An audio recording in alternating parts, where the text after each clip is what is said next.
สุดท้ายในทางออกนี้ไงนี่โจลอยไปเอาดีบูธแต่ละขนมchannel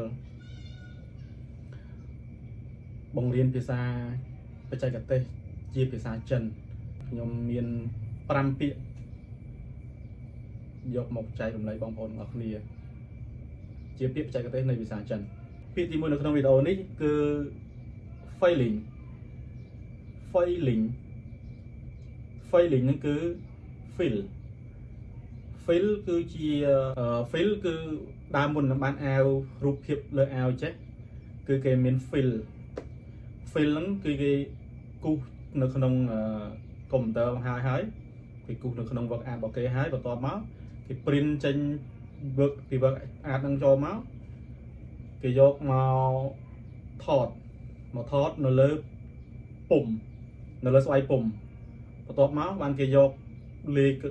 ดักนำเลยไอ้มาโยมมาไว้ไม่ใช่รูรูในเลือจังนั้นใช่จังในขนมภาษาจันฟิลcái an tha phây lính anh một lần tiếp tha phây lính hồi này còn này rụp hiệp môi chùm nuốn đang như bằng hai này ở khné pi rụp riêng bọc phil chẳng là khmau nó lớn nó cứ rụp hiệp đại dương bên màu chẳng về miền tổ tam bọc hệ rụp xanh bị khné chẳng từ này còn là nhầm do môi pi rụp hiệp do màu bằng hai bằng pon ngọc khné bằng chẹt pi rụp hiệp này philចូលមកដល់ពាក្យបន្ទាប់ចូលមកពាក្យបន្ទាប់មួយទៀតពាក្យទី2នៅក្នុងវីដេអូនេះគឺពុំกระดาษម្ដងពុំกระดาษមែនតើទៅមិនដឹងថាបកឲ្យវាត្រូវយ៉ាងម៉េចឲ្យត្រូវយ៉ាងម៉េចណាគាត់ថាយើងមានអ្នកដែលគាត់ធ្វើការនៅក្នុងរោងចក្រ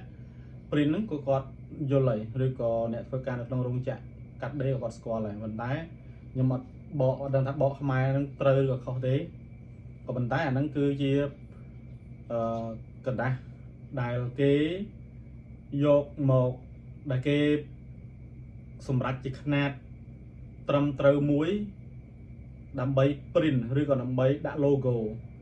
នៅចំណុចណាមួយនៃផ្ទាំងកណាត់ឬក៏ចំណុចណាមួយនៃអាវអញ្ចឹងអាហ្នឹងភាសាចិនគេអានថា marker ឬក៏អ្នកខ្លះគេហៅមួយទៀតគេថា位置板អញ្ចឹងហៅបាន2ទីកន្លែងខ្លះនៅកន្លែងដែលខ្ញុំធ្វើនេះគេហៅទាំង2កន្លែងអ្នកខ្លះគាត់ហៅថា marker អ្នកខ្លះទៅគាត់ហៅថាគាត់អានថាគាត់ហៅថា位置板អញ្ចឹងវាមានការហៅបែប2ផ្សេងគ្នានៅក្នុងប្រភេទกระดาษមួយហ្នឹងអញ្ចឹងបើយើងបកជាខ្មែរមកពុំกระดาษ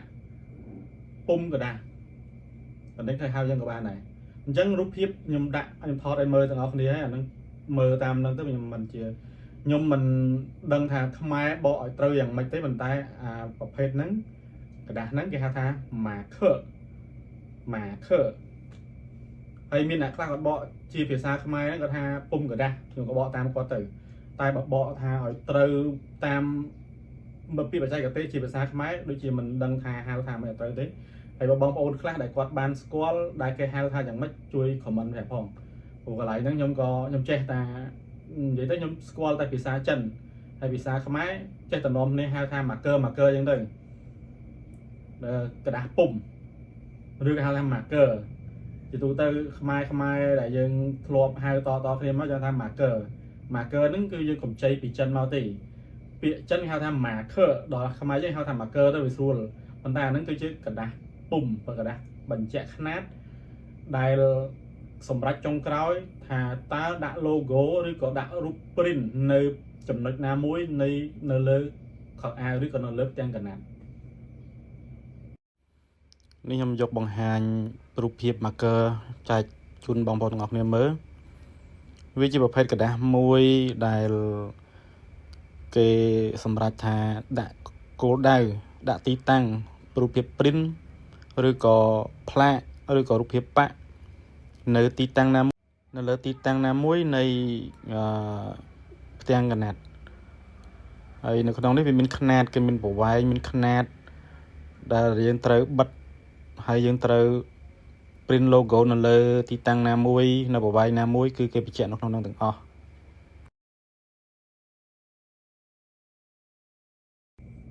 បន្តមកទៀតយើងចូលមកដល់ពាក្យមួយទៀតគឺកតៅគឺកបិតវាយពុំកបិតវាយពុំកំបិតវាយពុំយើងហៅថាកតៅអញ្ចឹងនៅក្នុង នៅរូបភាពមួយនេះអាវនេះនៅមុននឹងបានរូបរាងនេះមកយើងថត fill យើងមាន fill សិនគេធ្វើ fill ចេញមកហើយគេយកទៅថតពុំគេទៅថតពុំបានអាពុំដែលខ្ញុំវងបានថ្ងៃមុនដែលយើងរៀនលើកវីដេអូមុននោះយក មកថតពុំនឹងហើយ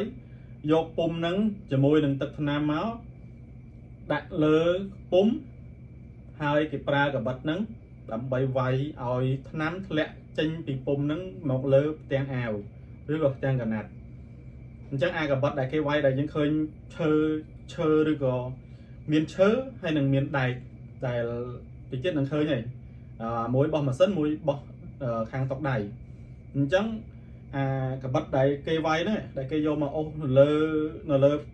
ពុំឲ្យធ្លាក់ទឹកថ្នាំហ្នឹងគេហៅថាកតៅកបិតវាយពុំបកជាសាមញ្ញទៅគឺថាបកទៅគេហៅថាកំបិតវាយពុំនេះរូបរាងកបិតហើយសត្វប្រភេទកបិតវាយពុំហើយ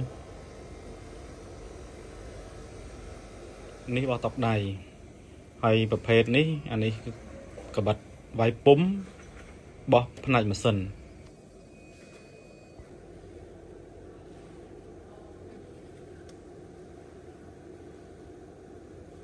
នេះយើងបាននិយាយពីពាក្យថាកតៅគឺជាកំបិតនៅក្នុងអ៊ីនហွာឆាងនៅក្នុងរោងចក្រ print យើងមានកបិតពីរប្រភេទគឺកបិតសម្រាប់វាយសម្រាប់តុកដៃវាយមានថាប្រើដោយដៃគឺកាន់ដៃទៅឃើញនៅក្នុងវីដេអូបានឃើញអញ្ចឹងឃើញកម្មករគាត់កំពុងតែឃើញគាត់កំពុងតែអូសពីលើចុះមកក្រោមដោយប្រើកម្លាំងសង្កត់ហ្នឹងអាហ្នឹងគេហៅថា sow in កតៅ sow in កតៅអានម្ដងទៀត sow in កតៅកំបិត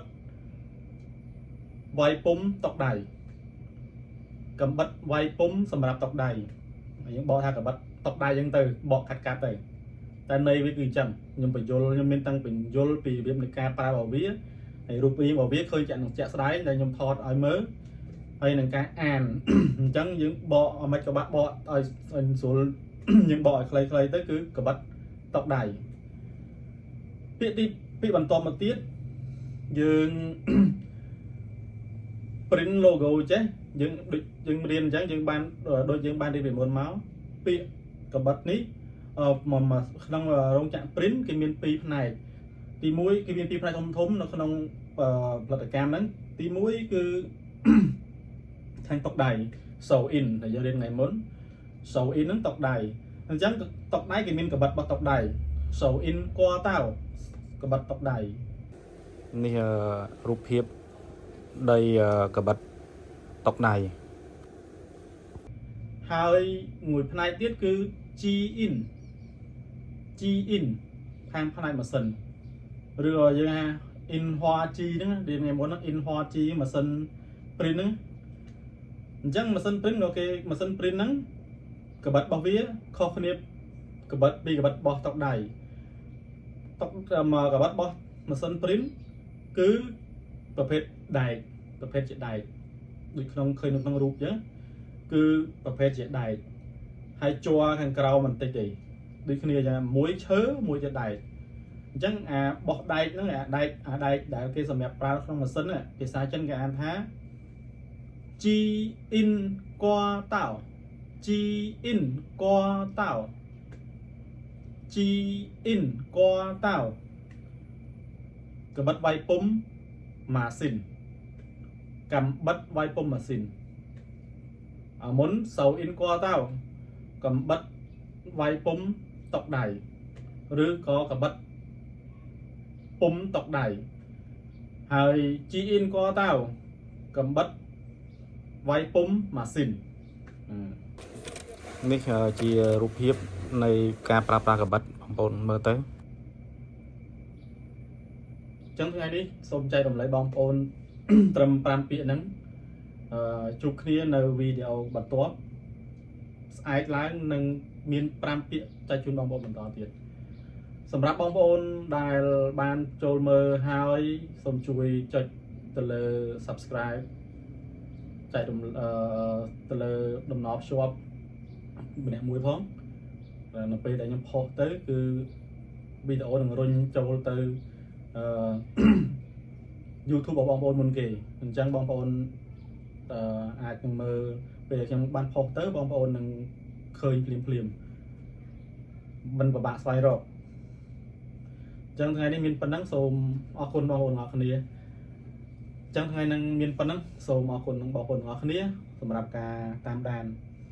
ប្រឹងប្រែងទាំងអស់គ្នាខ្ញុំក៏មិនចេះអីច្រើនដែរពាក្យខ្លះហើយខ្ញុំក៏មិនចេះឲ្យច្រើនដែរមិនដែលព្យាយាមតែរំលែកនៅអ្វីដែលខ្ញុំចេះព្រោះវាជាបទពិសោធន៍ជាក់ស្ដែង ដែលកំពុងអនុវត្តជាក់ស្ដែង